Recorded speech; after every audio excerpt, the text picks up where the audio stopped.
Frères et sœurs en Christ, bonjour. Aujourd'hui, je te fais une vidéo pour te parler d'un symbole que l'on voit un peu partout, qui circule partout, la télé, les magazines, les affiches. Il s'agit de l'arc-en-ciel. Tu t'es jamais posé la question, est-ce que cet arc-en-ciel du monde est le même arc-en-ciel que l'on voit dans la Bible ou que l'on a entendu parler? Non. Si ça peut te rassurer, non, pas du tout, ça n'a rien à voir et je vais t'expliquer.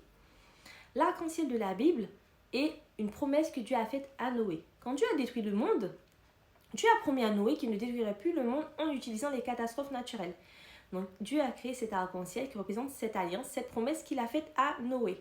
Quand il pleut et que tu vois cet arc-en-ciel, il faut que tu saches que ça représente cette promesse que Dieu a faite à Noé. Et que même s'il pleut et que tu as une pluie abondante, cela ne finira pas en déluge et cela ne détruira pas le monde parce que Dieu a promis qu'il ne détruirait pas le monde. Autre chose concernant l'arc-en-ciel de Dieu. L'arc-en-ciel de Dieu est au chiffre de 7. Le chiffre 7, c'est le chiffre de Dieu. On va plus loin. 7 aussi représente le nombre de jours que Dieu a pris pour créer le monde, parce qu'il y a 7 jours dans la semaine. Maintenant, revenons à cet arc-en-ciel que tu vois dans le monde. Je te pose une question. N'as-tu pas vu quelque chose d'anormal ou de bizarre? Ben oui, il y a 6 couleurs. Le chiffre 6, 6, qui n'a rien à voir avec le chiffre de Dieu, qui est le chiffre 7. Je te rappelle aussi que le diable, on l'appelle l'imitateur de Dieu, aussi le singe. Donc il imite tout ce que Dieu fait. Et ce symbole, que représente-t-il?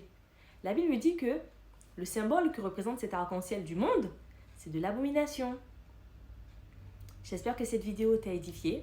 N'hésite pas à t'abonner à ma chaîne, partage cette vidéo et je te dis, sois béni en Christ et à très bientôt.